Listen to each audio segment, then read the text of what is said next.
العالمين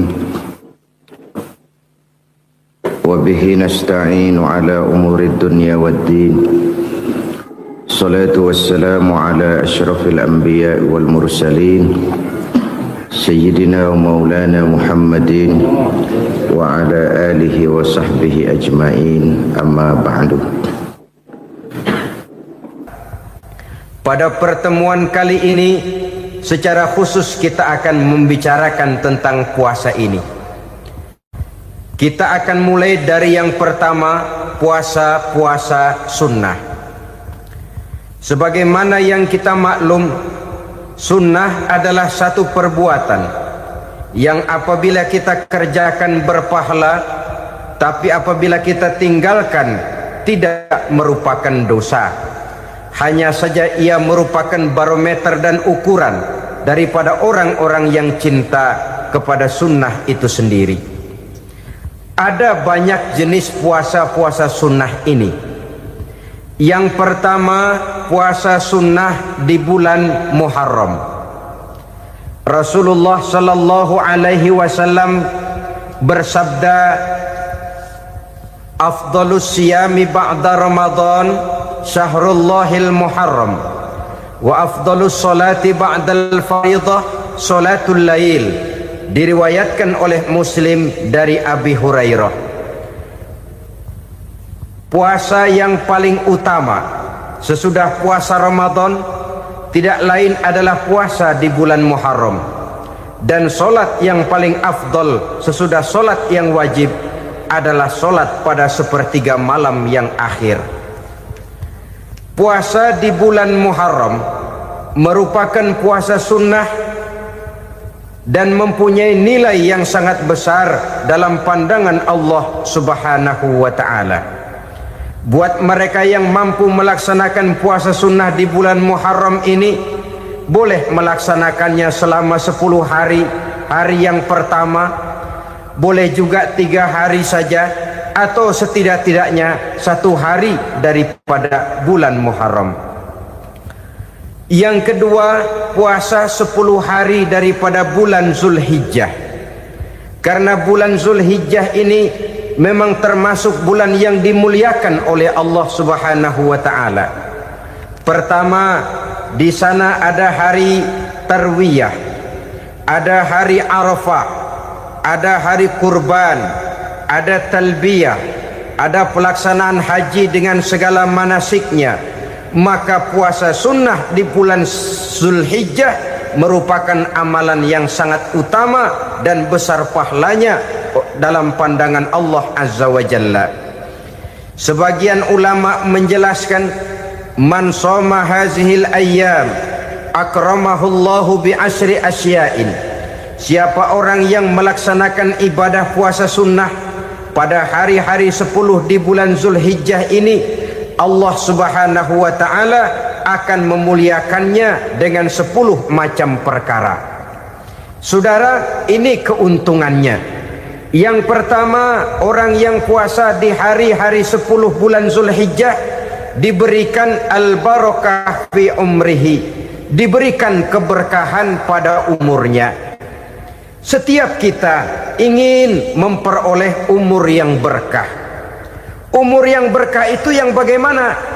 Apa yang jumlahnya panjang? Mungkin. Tetapi yang jelas, umur yang berkah ini adalah umur yang bisa dipertanggungjawabkan di hadapan Allah Subhanahu wa ta'ala.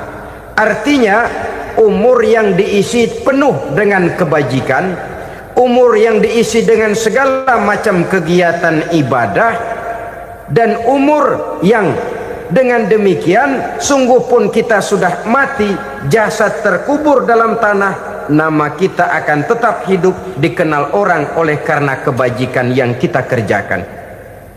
Saya kira akan lebih merupakan azab ketimbang nikmat kalau orang diberikan umur panjang tapi hanya untuk menumpuk-numpuk dosa saja. Kan lebih baik mana? Umur pendek banyak pahala, umur panjang banyak dosa. Lebih baik mana?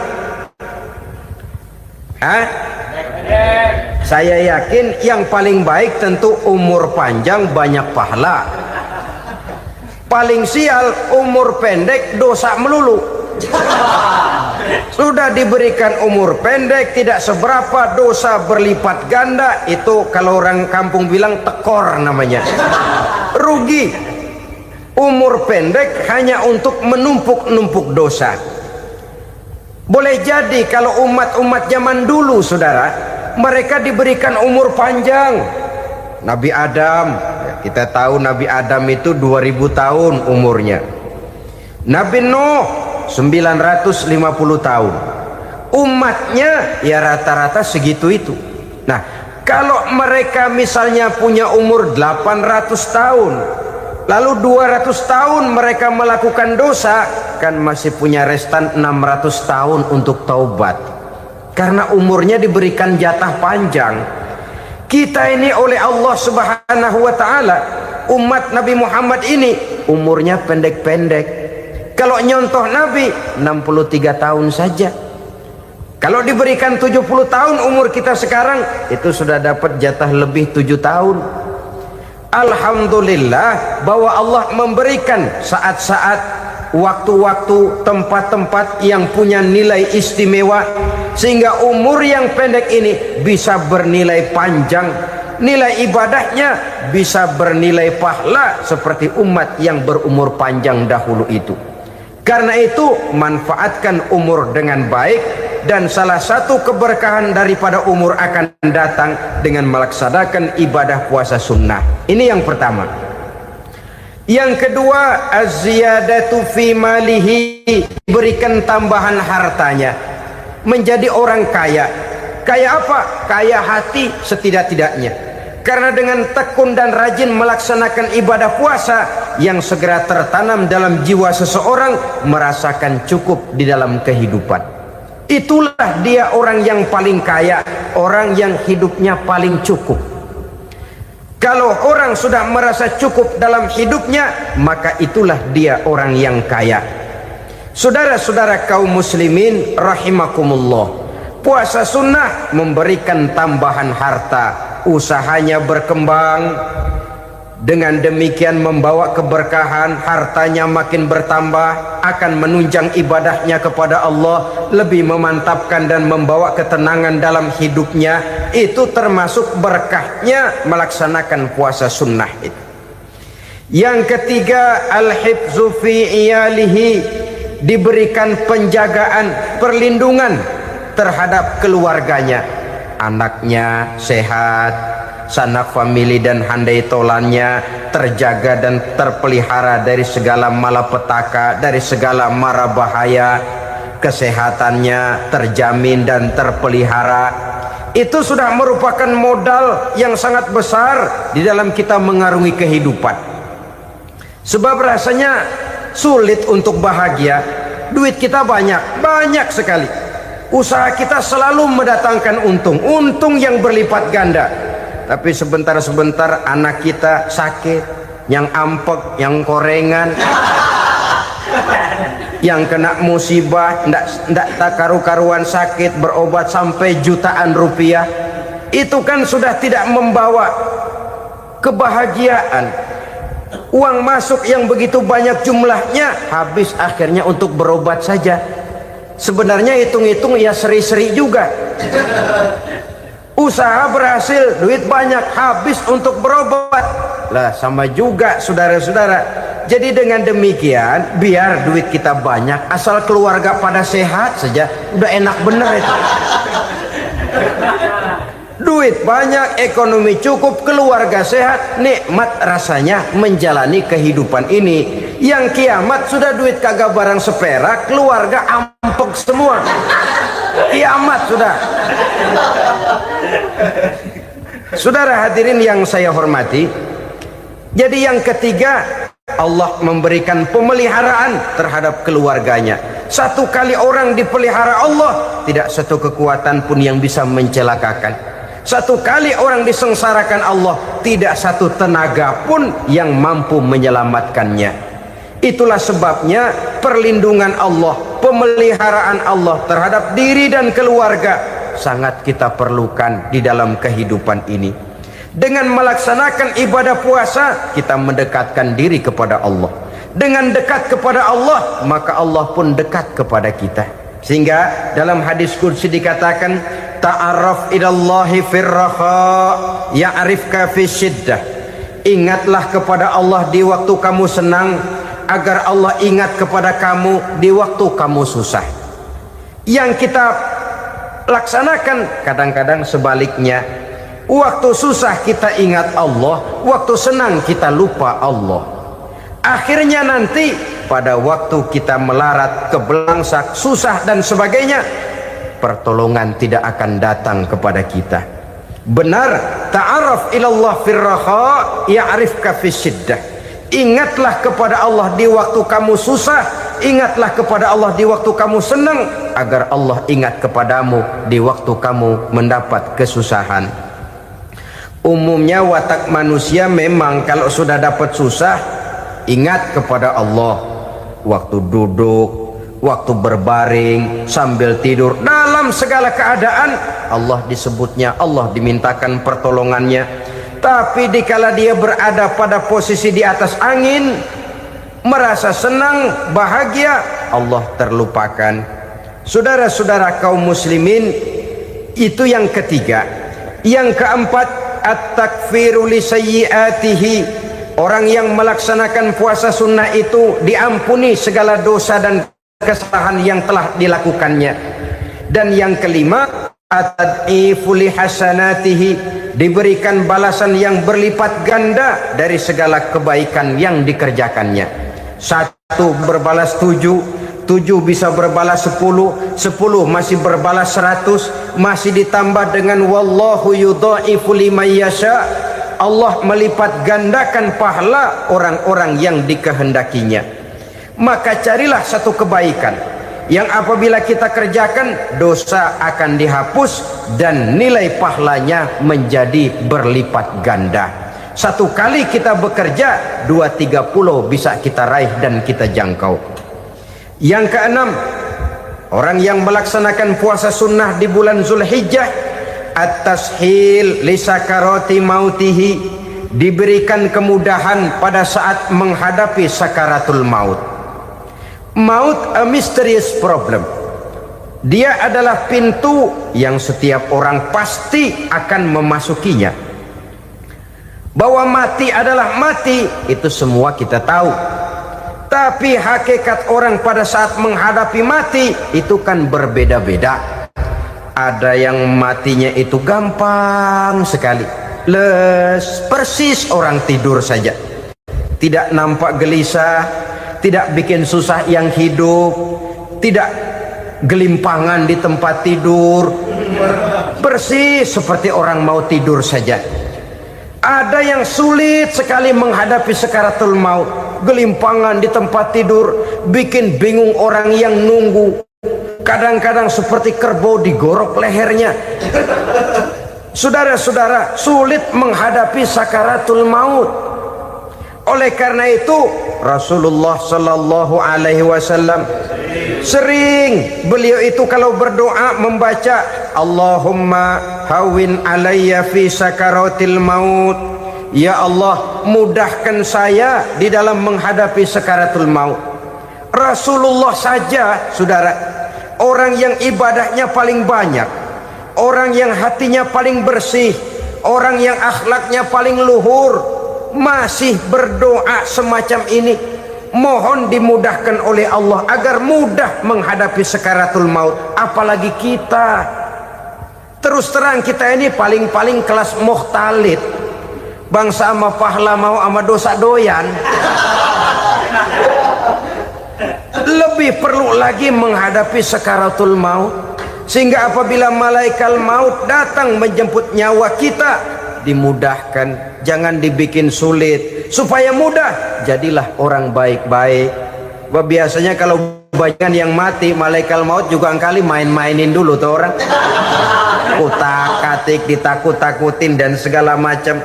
Saudara hadirin yang saya hormati, maka menghadapi sakaratul maut ini merupakan kunci.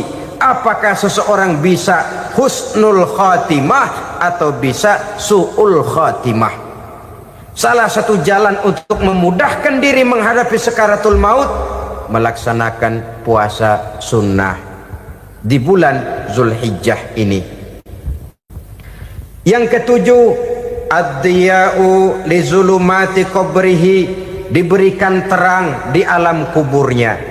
Kubur, saudara tahu, saudara tentu sering lihat orang dimasukkan ke liang lahat, ditutup dengan papan, dinding ari kata kita di kampung, lalu diuruk lagi dengan tanah. Dalamnya liang lahat, gelapnya liang lahat, gelapnya diuruk dengan tanah, gelapnya di dalam kubur, tiga gelap yang menjadi satu. Bapak moyangnya gelap.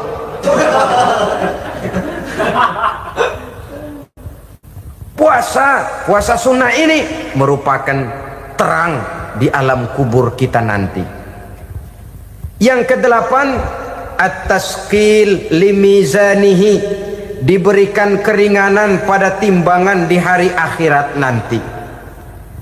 Bahwa setelah dibangkitkan dari kubur, setiap kita akan menghadapi perhitungan, akan ditimbang segala macam kebaikan dan segala macam kejahatan yang pernah kita lakukan di dalam kehidupan.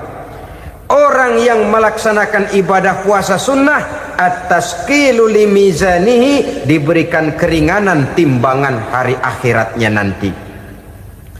Yang kesembilan, an-najah minal bala, diberikan keselamatan dari segala macam bencana. Dan yang ke-10, as-su'ud ala darajatihi, diberikan ketinggian, naik derajatnya, derajat di dunia, lebih-lebih lagi derajat di akhirat nanti.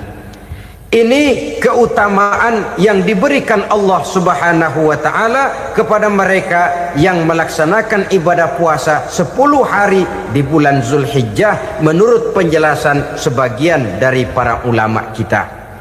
Jadi setelah puasa Muharram ada lagi puasa Zulhijjah.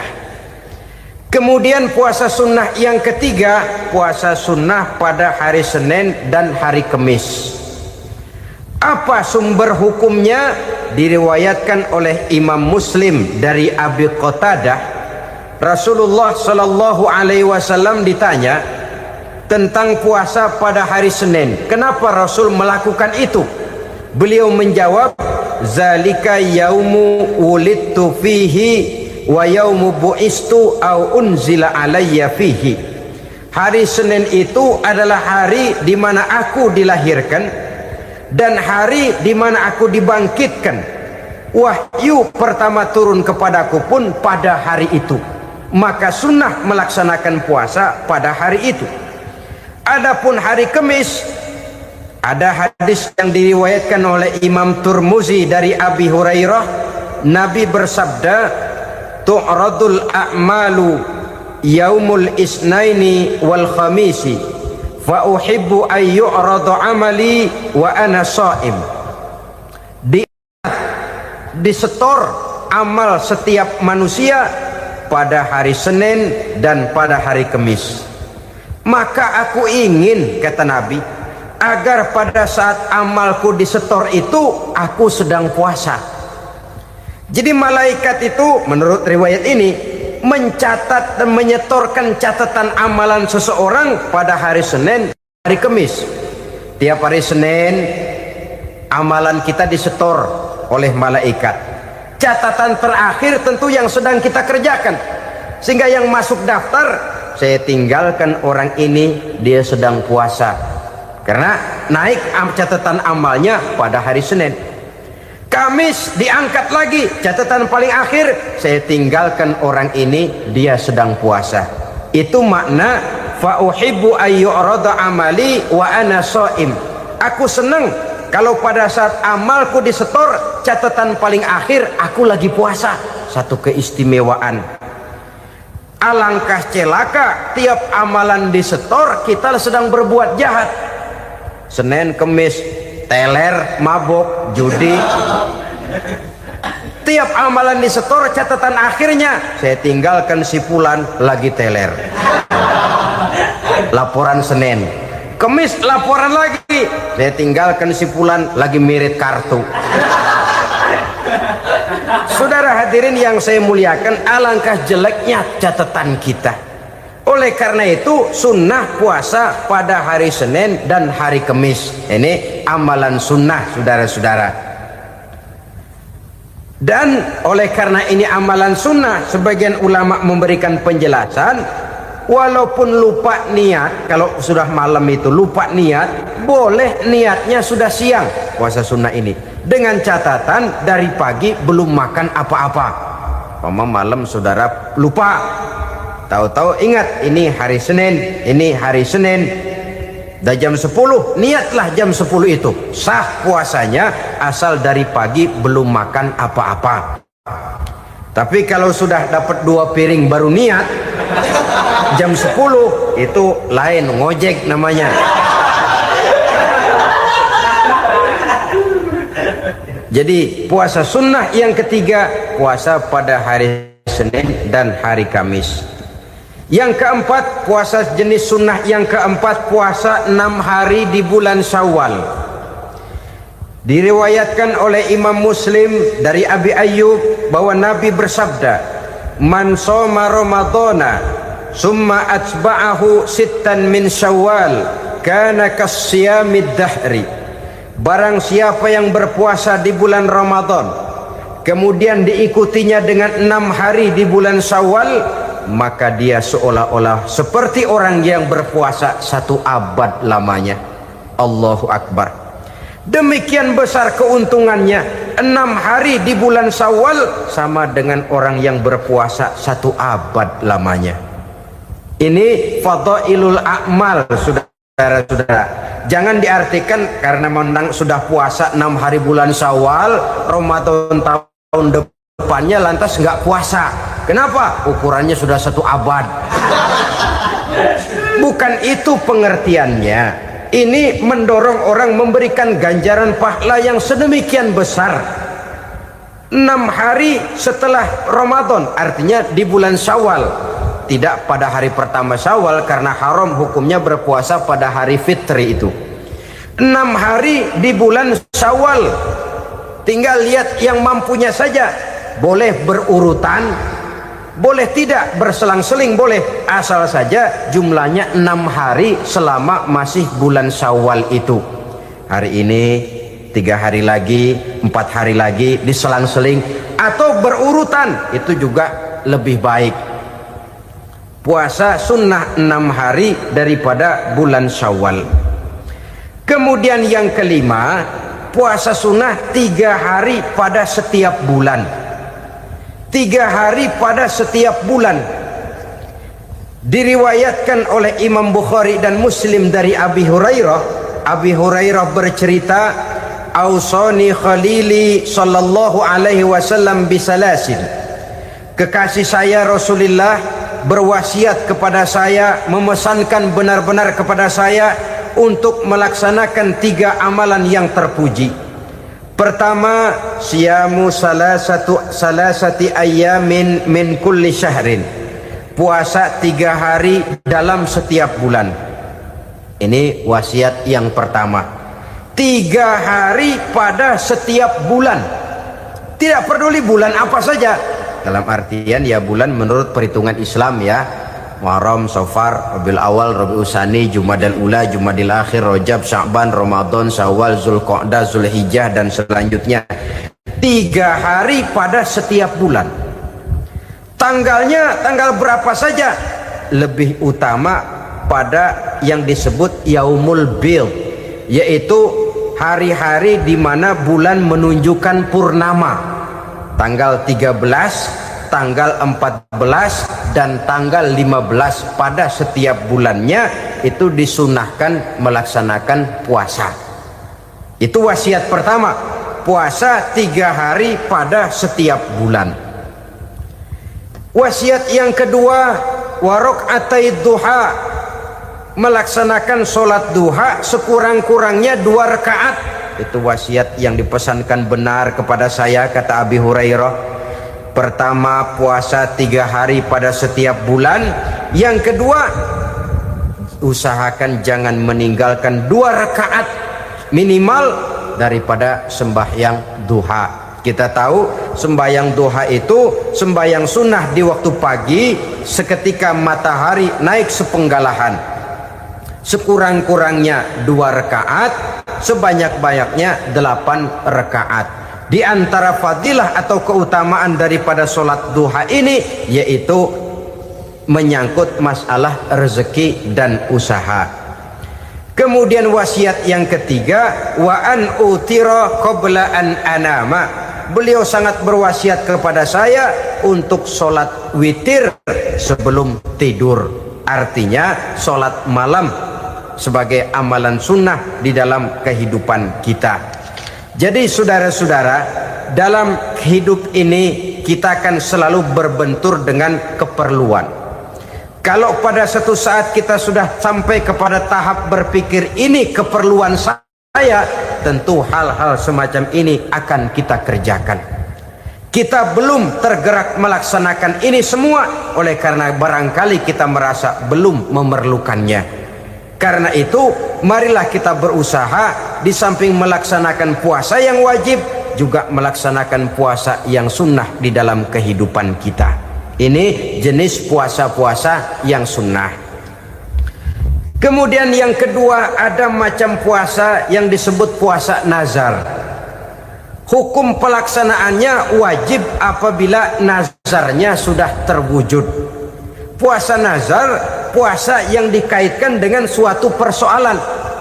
Umpamanya, kalau saya lulus ujian, saya akan puasa 1 minggu lamanya. Begitu ujiannya ternyata lulus, dia wajib bayar nazarnya.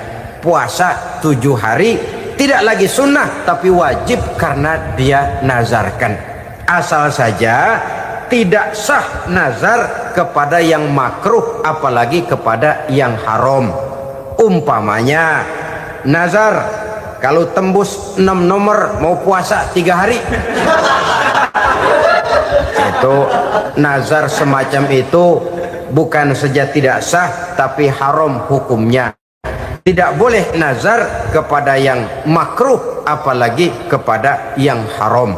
Jadi apabila maksud yang sudah kita niatkan tercapai, wajiblah nazar itu dibayar, yaitu kalau nazarnya sunnah melaksanakan ibadah puasa. Saudara-saudara kaum muslimin rahimakumullah. Jenis puasa yang ketiga kita kenal dengan puasa wajib. Dan ini kita laksanakan pada bulan suci Ramadan. Tentang teknis pelaksanaan ibadah puasa di bulan Ramadan sudah pernah saya bicarakan pada pertemuan tentang Ramadan dan Idul Fitri. Pada kesempatan ini saya hanya ingin mengajak bahwa di dalam melaksanakan ibadah puasa Ramadan ini, marilah kita mengadakan evaluasi. Kenapa demikian? Barangkali secara jujur, walaupun agak berat, saya masih harus berkata, masih banyak di antara kita umat Islam yang di dalam melaksanakan suatu ibadah terjebak dalam rutinitas ritual. Apa itu rutinitas ritual? Itu bahasa susah. Berhubung saya tidak ingin bicara yang susah-susah, kita bicara yang mudah-mudah saja. Maksud saya, banyak di antara kita umat Islam yang di dalam melaksanakan suatu ibadah itu hanya dengan prinsip asal sekadar gugur kewajiban saja. Akibatnya, sampai sejauh mana ibadah itu berhasil membentuk kepribadian diri kita, kita jarang mengadakan evaluasi dan penilaian. Salat yang penting gugur kewajiban. Puasa yang penting sudah gugur kewajiban. Haji yang penting sudah gugur kewajiban. Maka jangan heran kalau itu yang jadi prinsip, ibadah lantas tidak punya dampak dalam membentuk kepribadian diri. Banyak orang yang rajin sholat tapi munkarnya jalan terus. Sampai kadang-kadang kita bingung, yang sembahyang dia, yang nyolong dia. Puasanya kelihatannya tekun, tapi tidak punya kepekaan sosial. Sama yatim piatu bersifat masa bodoh, sama fakir miskin malah gemes. Tidak lantas tumbuh kepekaan sosial, walaupun dia sudah ikut merasakan tidak enaknya lapar dan haus. Ada juga yang sudah haji 4-5 kali mondar-mandir Jakarta Mekah, tapi gaya hidupnya tetap seperti katak di kolong tempurung, picik, sempit pandangan, dangkal hati, tidak terbuka walaupun sudah melihat Islam dalam skala internasional. Yang dia lihat, yang dia saksikan, yang dia pandang tidak sanggup menggugah dan menggubah jiwanya, tidak bisa mewarnai pandangan hidupnya. Inilah akibatnya kalau ibadah hanya dikerjakan dengan prinsip asal sekadar gugur kewajiban. Hasilnya yaitu tadi, hajinya cuma menang topi putih sama serban. Sholatnya cuma prinsip asal gugur kewajiban. Begitu juga puasanya, begitu juga zakatnya dan ibadah-ibadah lainnya. Bukan tanpa satu maksud.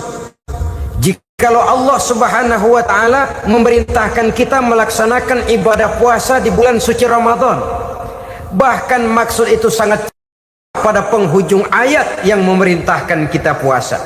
Ya ayyuhallazina amanu kutiba alaikumus syiyam kama kutiba alal ladzina min qablikum la'allakum tattaqun.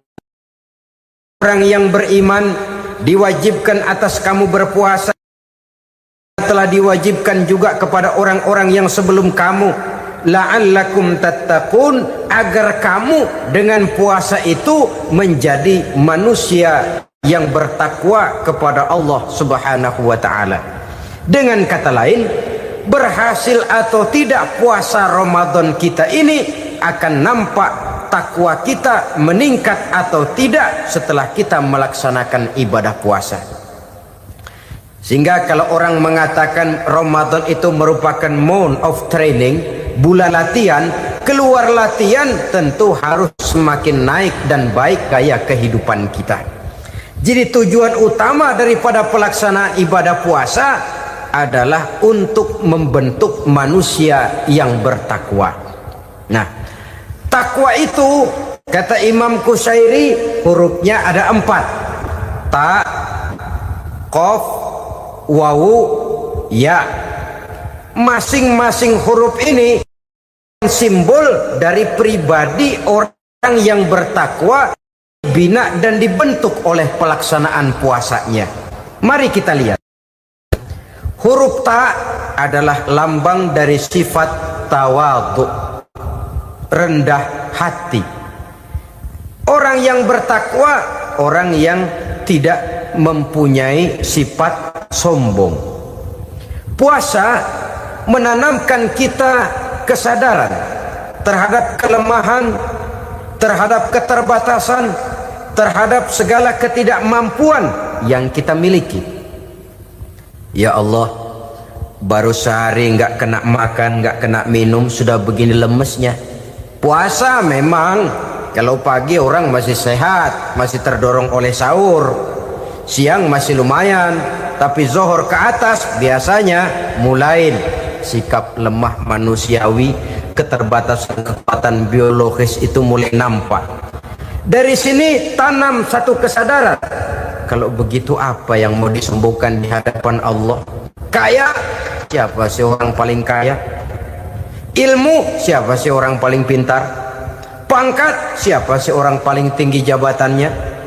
Dari sifat semacam ini lahir introspeksi, rasa mawas diri, timbul sifat tawaduknya, rendah hatinya, tidak melonjak menjadi angkuh dan sombong lantaran sedikit kemampuan dan kekuatan yang dimilikinya. Lalu untuk sikap yang lebih jauh, terwujudlah, terbentuklah apa yang dinamakan stabilitas temperatur batin. Orang tetap konstan menjaga nilai-nilai idealisme yang pernah dimilikinya. Dia mulai dengan adil, dia berjalan tetap dengan keadilan, dan dia berakhir juga tetap dalam keadilan. Jangan mulainya adil, tengahnya setengah adil, di akhirnya malah zolim sama sekali. Ini tidak punya stabilitas temperatur batin. Kan banyak orang begitu toh. Mulanya benar, belakangan mau benar sendiri. Mulanya sudah rela berkorban buat kepentingan orang banyak, belakangan malah selalu mengorbankan kepentingan orang banyak. Waktu di bawah rajin baca ayat kursi, dapat kursi lupa ayat. Stabilitas temperatur batin, tertipu oleh perasaan seolah-olah situasi dan kondisi sudah serba memungkinkan, sudah serba menguntungkan. Orang yang dibentuk pribadinya oleh pelaksanaan ibadah puasa, dia sadar apapun keberhasilannya, apapun kedudukannya, apapun nilai kekayaannya, itu cuma sebagian kecil sekali dari apa yang ada pada zat Allah Subhanahu wa ta'ala. Hati tidak takabur, sesuai dengan namanya takabur dari kalimat takabbaro ya takabbaru, membesar-besarkan diri. Orang yang suka membesar-besarkan diri, orang yang tidak yakin bahwa dirinya orang besar, lalu dibesar-besarkan dirinya. Sebenarnya itu sudah satu sikap di mana dia tidak percaya kepada diri sendiri. Dirinya sebenarnya bukan apa-apa, cuma ingin dianggap besar, lalu dibesar-besarkan. Takabbur namanya. Puasa sekali lagi melatih kita menanamkan kesadaran akan kelemahan dan keterbatasan kita sebagai makhluk. Itu sikap tawatu. Fir'aun, saudara tahu Fir'aun, lama-lama dia jadi raja, lupa diri dan lupa daratan, melonjak menjadi angkuh dan sombong, sampai kepada puncak kekurang ajarannya, memproklamirkan dirinya menjadi Tuhan. Hitler juga begitu. Pendeknya, orang manakala tidak ada kesadaran tentang dari mana segalanya berasal dan kemana segalanya akan kembali, dia mudah out of control. Kalau sudah out of control, maka dia akan melakukan perbuatan yang melampaui batas. Itu yang pertama. Jadi orang takwa, orang yang rendah hati, salah satu tujuan daripada pelaksanaan ibadah puasa menanamkan sikap rendah hati. Dari sikap rendah hati ini yang timbul lalu apa? Kepekaan sosial. Kalau saya puasa, saya sudah merasakan bagaimana tidak enaknya lapar. Saya sudah merasakan bagaimana tidak enaknya haus. Tapi bagaimanapun, saya lapar cuma sebentar, saya haus cuma sebentar. Selesai maghrib, lapar saya hilang, haus saya hilang. Bagaimana yatim piatu, orang-orang tua jompo yang perlu santunan, orang-orang miskin yang terkapar di kolong-kolong jembatan, yang tiap hari merasakan perasaan seperti ini tanpa tahu kapan hidup dan nasibnya akan berubah. Tidur beratapkan langit, berselimut koran. Kalau demikian, saya ini beruntung. Kalau demikian, apa yang bisa saya lakukan untuk mereka? Kepekaan sosial ini lalu timbul dalam apa yang orang sekarang namakan solidaritas kesetiakawanan sosial. Hidup tidak hanya untuk kepentingan diri dan perutnya sendiri saja, tapi mau menolong, mau membantu orang yang memang memerlukan bantuan dan pertolongan itu sendiri. Jangan setelah tahu lapar tidak enak, haus tidak enak, tapi kita tidak mau tenggang rasa, tidak mau timbang rasa. Begini loh tidak enaknya lapar, begini loh tidak enaknya haus. Ini terjadi pada diri saya. Saya masih mampu, masih berbuka puasa. Bagaimana yang tiap hari merasakan seperti ini? Tidak Ramadan, tidak Syawal, tidak Zulqa'dah, tidak Zulhijjah, selalu kelaparan dan kehausan. Dari sana timbul kepekaan sosial. Lalu lahirlah sikap pemurah, dermawan, mau menoleh ke kiri dan ke kanan. Bahkan Al-Quran itu sampai mengancam betul. Ara'aita allazi yukadzibu bid-din fadzalika allazi yad'ul yatim wa la mendustakan agama. Islam mendustakan Islam. Salat dia tapi mendustakan salat. Puasa dia tapi mendustakan puasa. Siapa mereka itu? Fadzalikal ladzi yad'ul yatim. Merekalah orang-orang yang meninggalkan anak-anak yatim. Wa la yahuddu ala ta'amil miskin, dan tidak pernah memberi pertolongan, tidak memerintahkan memberi makan kepada fakir miskin, walaupun dia berada pada posisi dan kondisi yang memang dia mampu.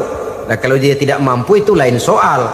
Dia mampu, dia tahu, dan dia diam saja, itu termasuk yukazzibu biddin, orang-orang yang mendustakan agama.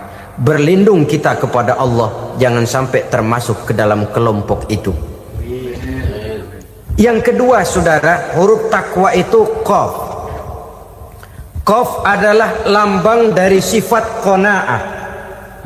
Qanaah artinya merasa cukup.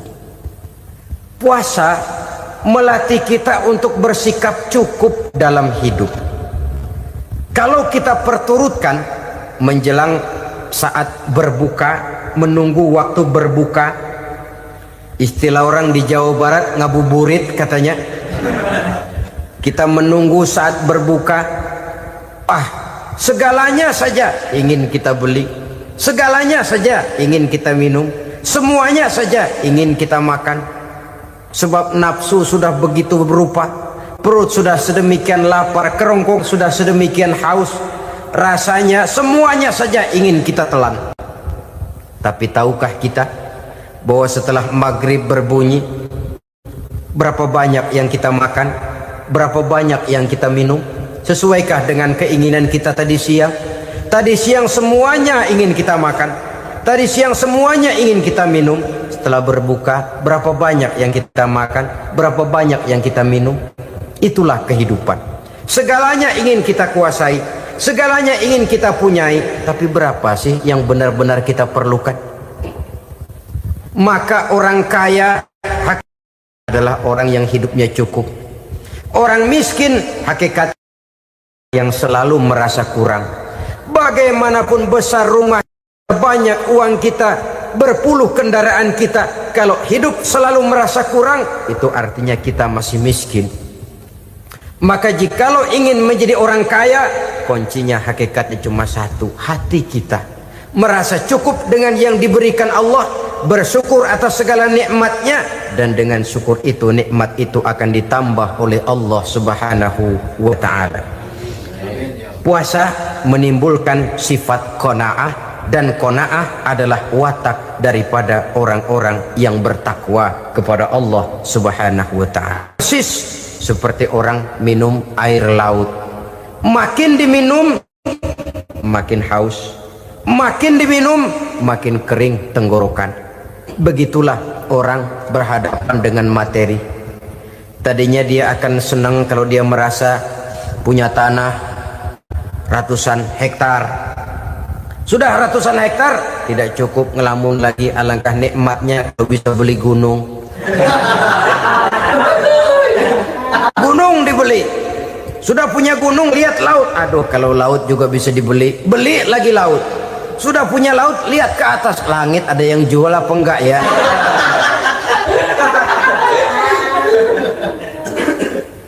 Seperti orang berhadapan dengan air laut yang makin diminum makin membuat kita haus dan makin kering tenggorokan ini. Maka itu harus dihentikan. Sikap untuk menghentikan itu tidak lain adalah dengan sifat qanaah itu tadi, merasa cukup dengan apa yang diberikan Allah, mensyukuri nikmatnya. Itu yang kedua. Yang ketiga, pada kalimat takwa ada huruf wawu. Wawu adalah simbol dari sifat wara dengan ain. Wara, orang yang terpelihara dirinya baik dari yang syubhat, lebih-lebih dari yang haram. Syubhat, saudara tahu, barang yang remeng-remeng, tapi sungguh pun remeng-remeng, kira-kira prosentasenya 70-30, 70% haram, 30% kemungkinan halalnya. Maka yang syubhat lebih baik dijauhi daripada diambil. Orang yang punya kepribadian wara, dirinya terpelihara, jangankan dari yang haram, dari yang syubhat saja dia sanggup menjaga dan memelihara dirinya. Oleh karena itu saya heran, Kalau orang di bulan Ramadan dia sanggup menjaga diri di waktu siang dari jenis makanan yang halal, dari jenis minuman yang haram. Ada tahu nganggur di meja siang, enggak dia makan. Ada air teh nganggur di meja siang, enggak dia makan. Padahal itu jenis makanan dan minuman yang halal. Tapi ketika datang maghrib, dia berbuka dengan makanan yang dibeli dari uang yang dihasilkan dengan cara yang haram. Bukankah itu sesuatu yang terbalik? Bukankah dengan demikian sudah tidak lagi menimbulkan sikap yang bisa memelihara dan menjaga kepribadian diri? Orang yang membiasakan diri terpelihara dari yang syubhat apalagi yang haram, maka baik yang dipakainya, yang diminumnya, yang dimakannya terdirilah dari barang-barang yang baik yang dihalalkan oleh agama. Wara. Kemudian yang keempat, pada huruf kalimat takwa ada huruf yakin. Huruf ya simbol dari sifat yakin. Orang yang puasa dibentuk kepribadiannya mempunyai satu keyakinan yang tangguh, dan keyakinan adalah ciri daripada orang yang takwa. Kita lihat yang dipanggil melaksanakan ibadah puasa ini kan iman. Karena memang sulit untuk melaksanakan puasa kalau tidak iman yang jadi dasar. Setidaknya seperti sudah pernah saya sampaikan, ibadah puasa ini memang sulit terkena penyakit show. Kalau kita sholat barangkali terangsang karena kelihatan orang lain. Kalau kita pergi haji mungkin jadi sugesti karena orang banyak tahu. Kalau kita bayar kita jadi terangsang karena banyak orang lihat. Tapi kalau sudah puasa itu kan yang tahu cuma kita dan Allah saja. Ya, kita sholat, orang lain lihat, kita jadi rada semangat. Kita pergi haji, orang lain banyak ngantar, kita semangat.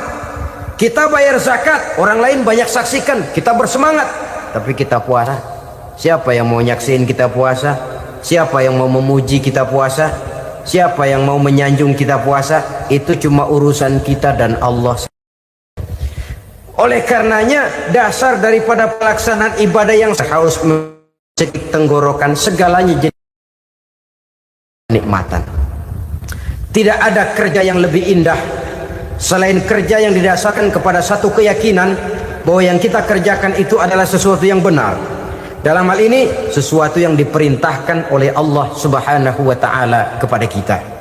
Saudara-saudara kaum muslimin rahimakumullah. Demikianlah titik evaluasi kita. Jangan berpuasa hanya dengan prinsip asal sekadar menggugurkan kewajiban saja, yang akan berakibat Ramadan tahun ini berakhir begitu, Ramadan terjebak menjalani rutinitas ritualnya saja. Bahkan kadang-kadang yang nyata betul, Nabi menganjurkan tingkatkan ibadah pada 10 hari yang akhir di bulan Ramadan, tanggal 20 sampai akhir Ramadan. Yang kita praktekkan malah kegiatan ibadah kita justru menurun pada 20 Ramadan yang akhir. Coba lihat 20 Ramadan ke atas, itu pasukan tarawih paling kelas 60-70 tahun ke atas.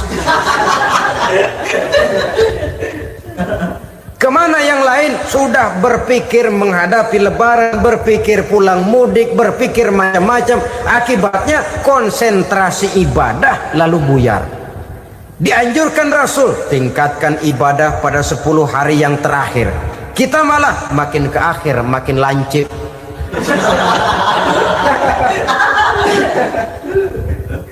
Saudara-saudara kaum muslimin rahimakumullah, kita terjebak oleh sesuatu yang sementara, oleh sesuatu yang bersifat kulit, lalu meninggalkan isinya. Padahal jikalau kita tidak mengisi Ramadan dengan kegiatan ibadah, berarti kita tidak keluar dari Ramadan dengan jiwa yang baru yang sudah ditempa oleh pengalaman ibadah di bulan Ramadan. Artinya kita tidak kembali kepada fitrah, kesucian seperti saat kita dilahirkan. Lalu kalau kita tidak kembali kepada fitrah, apa yang mau kita rayakan pada Idul Fitri itu? Di mana letak kegembiraan kita? Di mana letak kebahagiaan hati? Kembalikah kita kepada fitrah? Tidak. Benarkah puasa yang kita kerjakan? Kelihatannya juga tidak. Adakah dampak dari pelaksanaan ibadah dalam pribadi kita? Tidak. Kadang-kadang Ramadan selesai malah teriak merdeka.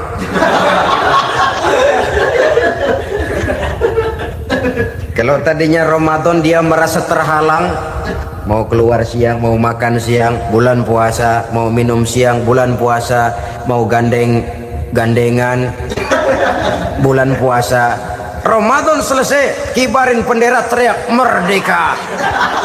Lalu kembali merajalela. Saudara-saudara, dampaknya tidak akan kelihatan. Padahal puasa yang baik, la'allakum tattaqun, membentuk manusia yang bertakwa kepada Allah Azza wa Jalla. Nah, sekarang apa kemudahan dan keistimewaan yang akan diberikan Allah kepada mereka yang sampai kepada tingkat takwa ini? Al-Quran menjelaskan, pertama, may yattaqillaha yaj'al lahu makhraja. Barang siapa yang bertakwa kepada Allah Subhanahu wa taala, maka dia akan diberikan makhraja. Makhraja itu jalan keluar dari segala macam kesulitan. Jalan keluarnya ada saja. Menurut ukuran kemampuan dia tidak mungkin, mustahil, tidak bisa, mana mungkin. Tapi pada waktunya ada saja jalan keluarnya. Termasuk jenis yang yaj'al lahu makhraja. Orang yang bertakwa kepada Allah selalu diberikan jalan keluar dari segala kesulitan yang dihadapinya. Siapa sih orangnya yang tidak pernah sulit dalam hidup? Siapa orang yang tidak pernah mengalami kesulitan? Tapi kadang orang menilai, itu kelihatannya hidupnya enak aja ya, kayaknya nggak pernah mengalami kesulitan. Sebenarnya bukan tidak pernah mengalami kesulitan, Allah selalu memberikan jalan keluar dari segala kesulitan yang dihadapinya. Lah kalau Allah yang memberikan jalan keluar, tentu sangat mudah sekali. Orang yang bertakwa diberikan jalan keluar dari segala macam kesulitan. Satu. Yang kedua, wa yarzuqhu min haitsu la yahtasib. Dia akan diberikan rezeki oleh Allah dengan jalan yang tidak disangka-sangka. Rezekinya datang dengan cara yang tidak disangka-sangka. Gajinya mungkin kecil, tapi penghasilannya gede. Kan itu yang penting.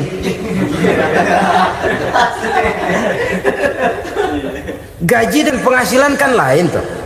Boleh jadi gaji kecil, asal penghasilan gede, kan nikmat hidup itu. Nah, penghasilan ini ada yang bisa kita perkirakan. Bisa kita perkirakan. Misalnya gaji itu tadi. Kalau saya kerja, gaji saya begini. Ada rezeki yang masuk min haitsu la yahtasib. Tidak kita sangka-sangka, tidak kita duga-duga, tahu-tahu ada saja rezeki. Datang orang bawa persoalan yang mendatangkan hasil. Sebab rezeki, jodoh, maut memang seperti bayangan. Kita uber-uber dia lari, kita diem dia diem. Kan gemesin itu. Bayang-bayang itu begitu. Kita kejar, dia lari. Rezeki juga begitu. Kita diem, dia diem. Setengah mati yang namanya rezeki kita cari, kita uber, ngobek sampai ratusan bohong kita kerjain. Tapi memang belum waktunya, ya sulit untuk tembus. Tapi kadang-kadang giliran kita nongkrong di rumah, datang orang bawain rezeki. Itulah yang namanya rezeki. Tapi ini untuk orang yang bertakwa. Kalau tidak punya kredibilitas takwa, jangan lalu pakai ayat ini. Diberikan Allah dengan rezeki dengan jalan yang tidak disangka. Kan ada ayatnya dah, kita mah manteng aja di rumah dah. Ntar juga tuh rezeki datang. Ini fasilitas yang diberikan kepada orang yang wa may yattaqillah, bertakwa kepada Allah, yarzuqhu min haitsu la yahtasib, diberikan rezeki dengan cara yang tidak disangka-sangkanya. Maka kadar ketakwaan jangan membuat kita buruk sangka. Tuh orang ya nggak kemana-mana, duitnya ada aja. Kalau dia takwa, Allah berikan jalan keluar. yang lantas ngelihat kiai orangnya ahli ibadah, ilmunya tinggi, akhlaknya luar biasa, takwanya tinggi, rezekinya lancar, lalu husnuzon nih kiai nggak kemana-mana, duitnya banyak, miara tuyul kali ini. Itu termasuk jaminan Allah yang masuk kategori min haitsu la yahtasib. Yang ketiga, yaj'al lahu min amrihi yusra, dimudahkan segala urusannya, dimudahkan segala urusannya. Kemudian yang keempat, yukaffir anhu sayyiatihi wa yu'azzim lahu ajra, diampuni segala kesalahannya dan dibesarkan pahala kebaikan yang dikerjakannya. Maka mudah-mudahan puasa yang kita kerjakan mengantarkan kita kepada ketakwaan kepada Allah, dan takwa membuka janji Allah kepada kita di dalam kehidupan ini.